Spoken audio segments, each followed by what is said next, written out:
Good morning students. आज का topic है हमारा स्टैक। स्टैक काफ़ी इंटरेस्टिंग टॉपिक है और एग्ज़ाम में इसमें से क्वेश्चन आ ही जाते हैं। तो पहले हमने स्टैक को समझना है। स्टैक होता क्या है, स्टैक कितने तरह का होता है, ये सब हम आज इस लेक्चर में जानेंगे। तो सबसे पहले हम करते हैं stack implementation using array. Stack implementation using array. तो सबसे पहले स्टैक क्या होता है, ये मैंने प्लेट्स यहाँ बना रखी हैं, प्लेट्स इन ए ट्रे। ठीक है, ये इसका एग्जांपल है। ठीक, ये point number 1, linear data structure. जो स्टैक होता है आपका वो कैसा डाटा स्ट्रक्चर है, लीनियर डाटा स्ट्रक्चर है। लीनियर है क्योंकि वो एक डायरेक्शन में आपका इंक्रीज होता है। दूसरा, elements are arranged in sequential way. Element सारे के सारे सिक्वेंशियल वे में अरेंज होते हैं। Follow last in first out method. Follow LIFO, इसको बोलते हैं LIFO, last in first out method. उसके बाद इसके अंदर दो ऑपरेशन होते हैं, पुश ऑपरेशन और पॉप ऑपरेशन। पुश मतलब धकाना, अंदर डालना, push. Adding item into stack, stack के अंदर किसी आइटम को डालना पुशिंग कहलाता है। और डिलीटिंग आइटम फ्रॉम स्टैक, और उसमें से आइटम को निकालना, रिमूव करना, उसको हम बोलते हैं पॉप ऑपरेशन। इसके अंदर एक हम लेंगे टॉप, जो सबसे इंपॉर्टेंट इसका जो वेरिएबल है, हमने जैसे लिंक लिस्ट में भी इंपॉर्टेंट वेरिएबल्स डिस्कस किए थे, जैसे हेड, टेल, टैम्प, इस तरह की हमने बात की थी उसके अंदर। Next, previous. तो इसी तरह से जब हम स्टैक की बात करेंगे तो उसके अंदर हम एक वेरिएबल की बात करेंगे, चाहे वो पुश हो या पॉप हो, टॉप। इसके अंदर एक ये टॉप जो है ये फिक्स होगा। जैसे लिंक लिस्ट के अंदर हमारा हेड फिक्स था, टेल फिक्स था, वैसे ही स्टैक के अंदर टॉप आपका फिक्स होगा। इसको हम बोलेंगे टॉप ऑफ द स्टैक। और ये हमारा पुश भी इसी के जरिए करेंगे और हम पॉप भी इसी के जरिए करेंगे। 8th पॉइंट है हमारा size, size of the stack. SIZ एक वेरिएबल हम लेंगे साइज। ठीक है, कोई भी नंबर लेंगे जो इसके अंदर क्या हम स्टोर कराएंगे, साइज ऑफ द स्टैक या size of the array. Array मैंने इसलिए लिखा है क्योंकि मैं स्टैक को कैसे इंप्लीमेंट करा रहा हूं, यूजिंग एरे। दैट्स वाई मैंने यहाँ पे एरे लिखा है। लिंक लिस्ट के जरिए भी हम इसको कर सकते हैं, उसके लिए अलग मेथड होगा, लेकिन आज हम इसके बारे में पढ़ेंगे, एरे के बारे में। तो साइज के अंदर होगा साइज ऑफ द स्टैक। ठीक, अब इसके अंदर if there is not element in stack then top equal to -1। अगर आपके स्टैक के अंदर एक भी एलिमेंट नहीं है तो हम टॉप को क्या करेंगे, -1 पे रखेंगे हम। अगर वो बिल्कुल एम्प्टी है, ये वही कंडीशन है जो हमने लिंक लिस्ट में हेड को स्टार्टिंग में नल लिया था। स्टार्टिंग में अगर हेड नल को पॉइंट करता है, it means there is no node in the link list. इसी तरह से अगर स्टैक में टॉप -1 है तो stack is empty. Next important point है, as we are using arrays so static memory allocation is used. Static memory use करते हैं क्योंकि एरे में स्टैटिक मेमोरी होती है।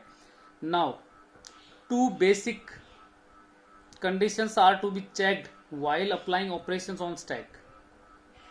जो दो मुख्य बातें हैं जब हम स्टैक कंप्यूटर के अंदर प्रोग्राम करते हैं, बनाते हैं स्टैक का, तो उसके अंदर हमने दो इंपॉर्टेंट उसके मेथड्स हैं, उन पे ध्यान रखना है। और उनके अंदर दो कंडीशंस हैं, उन पे हमने ध्यान रखना। वो कंडीशंस हम अभी डिस्कस करेंगे। पहली कंडीशन होती है आपकी ओवरफ्लो कंडीशन, ये होती है आपकी ओवरफ्लो कंडीशन। ये होती है आपकी पुश ऑपरेशन में।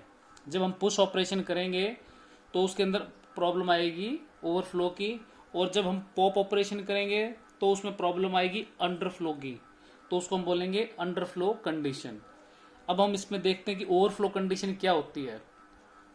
ये मेरी एक स्टैक है, ठीक है, और ये स्टैक के अंदर मेरे आइटम्स हैं 8, 9, 0 एंड 2, और ये इसका इंडेक्स है 0, 1, 2, 3। तो इसके अंदर पुश मतलब कि कोई भी आइटम मैंने इसके अंदर इंसर्ट कराना है। ठीक है, उसको बोलते हैं हम पुश। और पुश के अंदर जो इसका ये टॉप होगा, जिसको मैंने -1 से इनिशियलाइज किया था, वो 3 पे होगा इस टाइम। और इसका साइज क्या होगा, 4। क्यों? क्योंकि ये मैं 0 से स्टार्ट कर रहा हूँ और 3 तक जा रहा है, तो 3 + 0 4 हो जाएंगे ये। तो total 4 items if we want to insert at 5th position. ठीक, इसका जो मैक्सिमम साइज है स्टैक का, सपोज 4 है, इसका ये है मैक्सिमम साइज। अगर हम ये मान लें कि स्टैक का पूरा साइज 4 है, ठीक, और जो मेरा टॉप है वो 4 पे ही है, यानी कि 3rd इंडेक्स पे है, 4th एलिमेंट पे है, तो उस केस में अगर हम इसमें इंसर्शन कराना चाहेंगे तो उस प्रॉब्लम को हम बोलेंगे ओवरफ्लो, मेमोरी ओवरफ्लो। यानी कि मेरे पास मेमोरी नहीं है, खत्म हो चुकी है, और मैं फिर भी इसके अंदर इंसर्शन कराना चाहता हूं, तो इस तरह की जो प्रॉब्लम आएगी उसको हम बोलेंगे मेमोरी ओवरफ्लो कंडीशन। ठीक है, it occurs when we insert a new element when it is already full. ठीक, पेपर में भी आती है डेफिनेशन, आप ऐसे लिख देना इसको 2 लाइन में, कि जब आपकी स्टैक पहले से फुल है and we want to insert further, then such problem is known as memory overflow condition. अगर हम देखते हैं अंडरफ्लो कंडीशन, अंडरफ्लो कंडीशन क्या होगी? अंडरफ्लो कंडीशन जब होगी जब मेरा पूरी में जो स्टैक है वो एम्प्टी है। ठीक है, मेरी पूरी स्टैक एम्प्टी है, यानी कि मेरा जो टॉप है वो -1 को पॉइंट कर रहा है, यानी कि ये 0 है, इधर -1 है। अगर मेरा टॉप -1 को पॉइंट कर रहा है, इट मीन्स कि there is no item in the list. ठीक है, और मुझे ये कहा जाता है कि भाई इसमें से डिलीट करो। ठीक, मेरे पास कोई आइटम नहीं है स्टैक में और मुझे ये कहा जाता है इसमें से आइटम डिलीट करो, तो जो समस्या उत्पन्न होगी उस समस्या को हम बोलते हैं underflow condition. It occurs when we want to delete an element when it is already empty. Why top equal to -1, मैंने टॉप को -1 क्यों लिया? ठीक, because we are using array method and array lowest index is 0, so top is -1। ये आपको चलो समझ में नहीं आया होगा, मैं आपको समझा देता हूं इसको। वाई टॉप इक्वल टू -1, मैंने लिंक लिस्ट में पढ़ा था कि ये आपकी लिंक लिस्ट है, उसके अंदर हेड को हम सबसे पहले कहाँ पे लेके चलते हैं? नल। अगर वो नल है तो इसका मतलब देयर इज नो नोड। उसके बाद हम क्या करते हैं? हेड को किसी एक एलिमेंट पे फिक्स करते हैं, पहले एलिमेंट पे। ठीक है, फिर उसके बाद हम इसको क्रिएट करते रहेंगे, आगे क्रिएट होती जाएगी आपकी लिंक लिस्ट।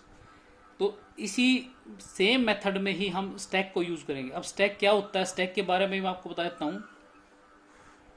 ये आपका कोई भी कंटेनर है, इसमें आपने पहली प्लेट यहाँ रखी, दूसरी प्लेट यहाँ रखी, तीसरी प्लेट यहाँ रखी, चौथी यहाँ रखी, पांचवी यहाँ रखी, छठी यहाँ रखी। जब मैं इसके ऊपर, अब ये पहली रखी, इसको मैं इंडेक्स दे दिया 0, 1, 2, 3, 4 एंड 5। जब मैं इसमें 6th प्लेट एंटर करूंगा तो इसके अंदर रखने की जगह नहीं है, वो गिर जाएगी इधर उधर। ठीक है, तो इस कंडीशन को हम बोलते हैं मेमोरी ओवरफ्लो, मेमोरी ओवरफ्लो। ठीक है, और उस टाइम में जो मेरा टॉप होगा वो कहाँ पे होगा? 5 पे। ठीक, और ये 0 से इसकी इंडेक्सिंग होगी। और जब मैं अगर इसमें से प्लेट अब निकालना चाहूं तो इसके अंदर कौन सा एल्गो लगेगा? Last in first out, LIFO जिसको बोलते हैं। सबसे पहले ये प्लेट निकलेगी, फिर ये निकलेगी, फिर ये निकलेगी, फिर ये निकलेगी, फिर ये निकलेगी, फिर ये निकलेगी। जब आपकी ये प्लेट भी निकल चुकी है तो टॉप धीरे धीरे घटते घटते नीचे आएगा, और जब ये प्लेट भी निकल जाएगी तो टॉप आपका कहाँ जाएगा? तो 0 से नीचे क्या होता है आपका? -1। और ये मैं स्टैक स्टडी कर रहा हूँ इस टाइम एरे इम्प्लीमेंटेशन के माध्यम से, तो मैं इसको एक एरे मान के चलूँ। मेमोरी है, ये एरे की मेमोरी है, कंटिन्यूस मेमोरी है, स्टैटिक मेमोरी है।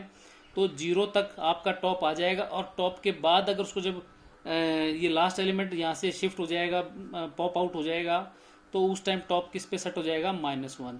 यानी कि अगर टॉप -1 है तो और उस टाइम हम ये चाहते हैं कि इसमें से प्लेट डिलीट करें, प्लेट इसमें होगी नहीं, तो उस सिचुएशन को हम बोलेंगे अंडरफ्लो प्रॉब्लम। क्या बोलेंगे? Underflow problem. ठीक, अंडरफ्लो यानी कि मेरे पास वो था ही नहीं और मेरे से वो डिलीट करवाया जा रहा है। इसके बाद हम इसमें स्टडी करेंगे, ये तो आप समझ गए कि टॉप को -1 क्यों लिया। अब इसमें टॉप फिक्स है, क्योंकि जो कुछ होना है वो टॉप के हिसाब से होना है आपके एरे स्टैक के अंदर। अब टॉप, अगर इस पे आपका साइज देखो अब कितना होगा। अब क्योंकि ये 5 तक आया है साइज, ठीक है, तो इसका साइज 5 नहीं होगा, इसका साइज क्या होगा, एक 0 एलिमेंट भी इसमें है, ठीक है, तो इसका जो साइज वेरिएबल होगा वो होगा 6, और टॉप मैक्सिमम जाएगा 5 तक, और टॉप स्टार्ट होगा -1 से। ये हमने इंपॉर्टेंट इन बातों में ध्यान रखना है। अगर ये आपको चीज़ समझ में आ गई तो आप इसका प्रोग्राम और लॉजिक 1 मिनट में समझ लेंगे। अब इसका लॉजिक देख लेते हैं। पहला हमारा जो उसमें ऑपरेशन है, 2 basic operations of stacks are push operation, ठीक है। ये मेरे पास एक स्टैक मैंने ले लिया है, इस स्टैक में टॉप पहले इसमें मैंने पुश ऑपरेशन, इसमें आइटम मैंने डालने पहले, ठीक है। पहले मैं ये कंडीशन चेक करूंगा, उसके बाद अगर ये सेटिस्फाई होती है तो मैं यहाँ से इंसर्ट करना शुरू करूंगा। अगर ये सेटिस्फाई नहीं होती है तो जहाँ पर भी टॉप होगा उससे आगे मैं इंसर्ट करना शुरू कर दूंगा, ठीक है। ये लॉजिक चलेगा इस तरह से, पहले टॉप 0 2 1 पे 2 पे आइटम इस तरह से डालेंगे हम। इधर देखिए आप, मैंने इसमें साइज इसका ले लिया है, suppose size is 10, top equal to -1, stack is any array, stack bracket में लिखा है, इसका मतलब स्टैक एक एरे है। पुश फंक्शन है, ये मेन प्रोग्राम के अंदर हम जब फंक्शन डिक्लेयर करेंगे उसमें एक फंक्शन होगा पुश, इसका काम होगा कि इस स्टैक के अंदर एलिमेंट्स को इंसर्ट कराना, ठीक है। पुश का मतलब होगा इंसर्ट कराना, पेपर में आता है, ध्यान रखने अपने बातें।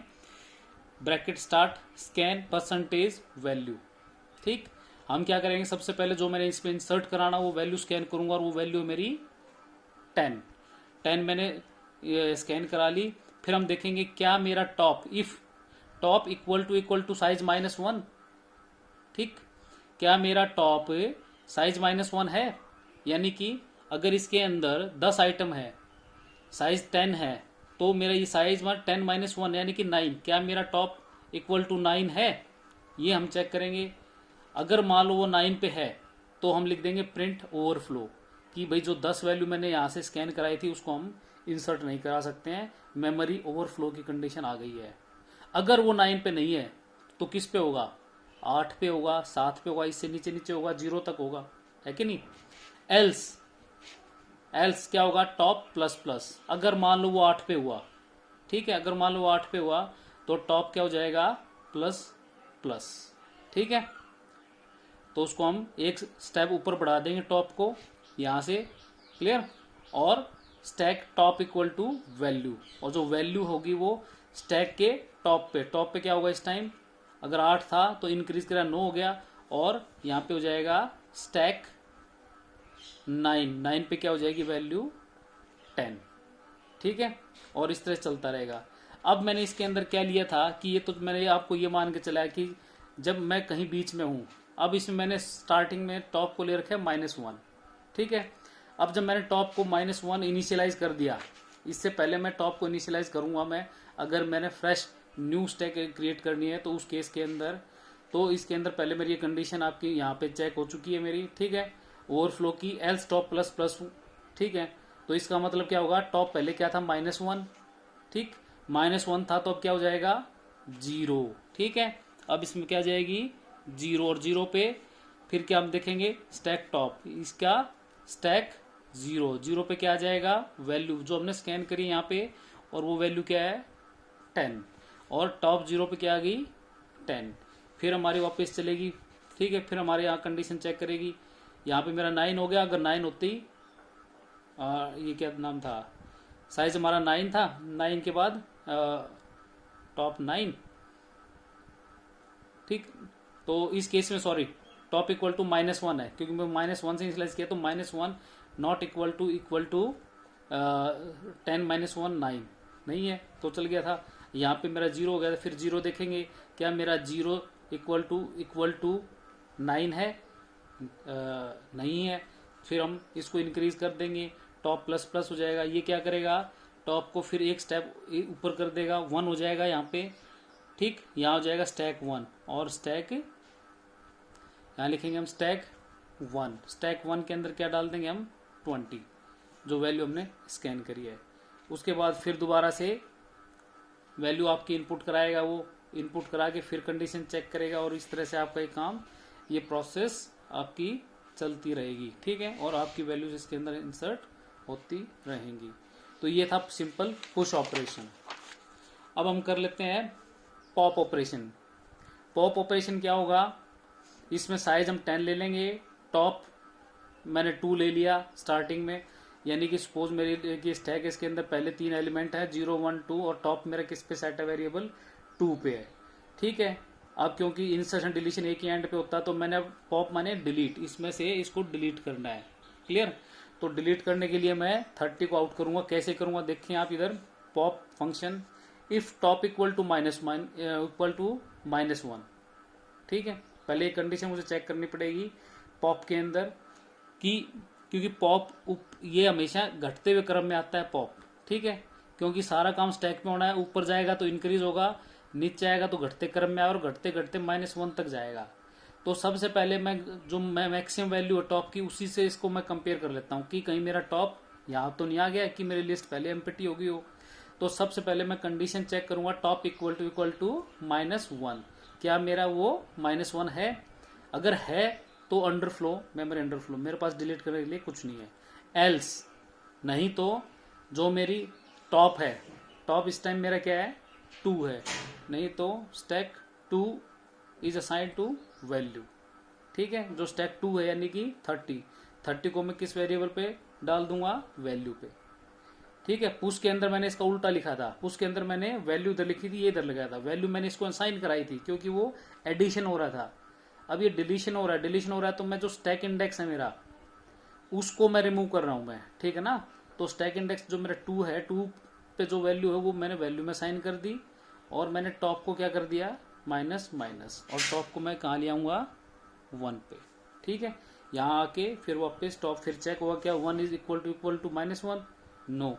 ठीक है, नहीं है तो हम इस पे आ जाएंगे।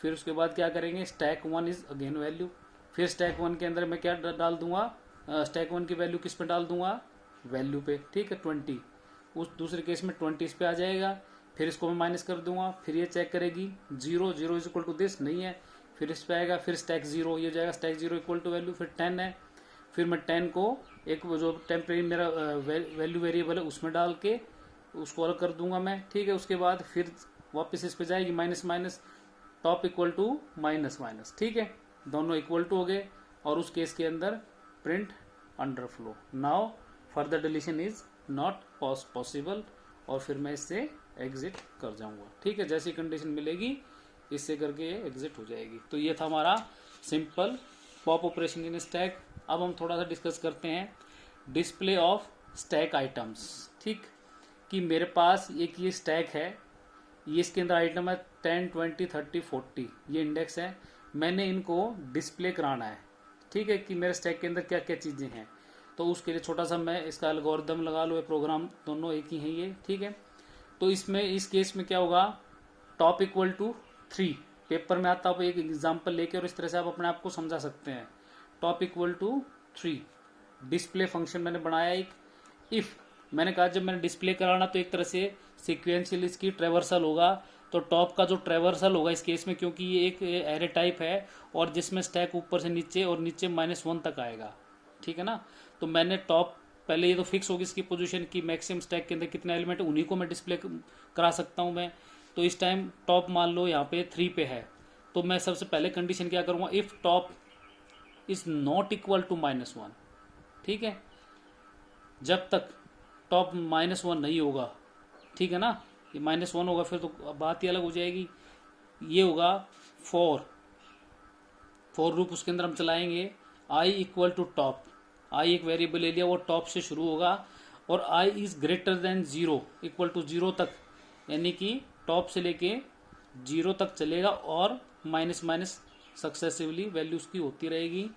प्रिंट एफ और प्रिंट एफ स्टैक i, और उस दौरान हर स्टेप पे वो स्टैक आई की वैल्यू जो वेरी करेगी डिक्रीमेंट ऑपरेटर के कारण, उसको ये प्रिंट करा देगा and then curly bracket, then this loop is close, ये चलेगी, ठीक है, and then this is close, else print empty stack, ठीक है। एल्स का मतलब क्या है कि एल्स कंडीशन इस पे लगी है, अगर ये टॉप नॉट इक्वल टू -1 है तो ये होगा, अगर ये इक्वल टू -1 है तो हम ये लिख देंगे स्टैक इज एम्प्टी, खेल खत्म, ठीक है। नहीं तो हम इसके अंदर फिर हम इसमें देखते हैं, अगर वो नहीं है उस केस में ये 3 है, top 3 is not equal to -1, यहाँ पे आई की वैल्यू क्या हो जाएगी 3, ठीक है। 3 इज ग्रेटर देन 0 तो स्टैक, ठीक, ग्रेटर देन 0 है, आई -1 ये घट जाएगा, आई क्या हो जाएगी 2, प्रिंट स्टैक आई, तो यहाँ पे प्रिंट क्या कर देगा ये स्टैक 40, 3 जो है 40 है। फिर वापस हम जाएंगे, यहाँ की वैल्यू 2 हो गई थी, 2 is again greater than equal to 0, stack 2 will be printed, stack 2 क्या हो जाएगा प्रिंटेड, तो स्टैक 2 पे क्या है 30, और फिर हम दोबारा चेक करेंगे, फिर स्टैक क्या हो जाएगा 1, 1 is again greater than 0, stack 1, ठीक है, स्टैक 1 क्या हो जाएगा 20, और फिर आई माइनस माइनस क्या कर देगी, इसको डिक्रीमेंट कर देगी, करके फिर दोबारा हम इस पे जाएंगे, फिर stack i equal to 0 and 0 is greater than equal to 0, yes, stack 0 will be printed, stack 0 में क्या आ जाएगा 10, तो यहाँ पे 10 विल बी प्रिंटेड, ठीक है। अगेन फिर हम माइनस से उसको 1 माइनस कर देगा, फिर हम यहाँ पे चेक करेंगे, यहाँ पे आई क्या हो जाएगा -1, -1 is greater than equal to 0, no, and we exit from the for loop, और फोर लूप से एग्जिट होके हम फिर वापस कंडीशन चेक करेंगे इफ की, एंड देन एल्स पार्ट हमारा एग्जीक्यूट हो जाएगा, हम इसे लूप से एग्जिट कर जाएंगे, और in this way I print all the elements of A stack. तो ये हमने आज स्टैक के बारे में सीखा, स्टैक क्या होता है, स्टैक के अंदर 2 ऑपरेशंस होते हैं, पुश एंड पॉप ऑपरेशन, और फिर हमने ये देखा है कि हम किस तरह से स्टैक के एलिमेंट्स को हम डिस्प्ले करवा सकते हैं। तो यही केस हमने सेम के सेम लिंक लिस्ट में पढ़े हैं, और आगे भी जितने टॉपिक हम पढ़ेंगे उनके अंदर भी हम इन्हीं केसेस को डिस्कस करेंगे। ये हमने स्टैक को पढ़ा है यूजिंग एरे, ये आज हमने पढ़ा है यूजिंग एरे, ऐसे ही हमें पढ़ना पड़ेगा यूजिंग लिंक्ड लिस्ट या यूजिंग पॉइंटर।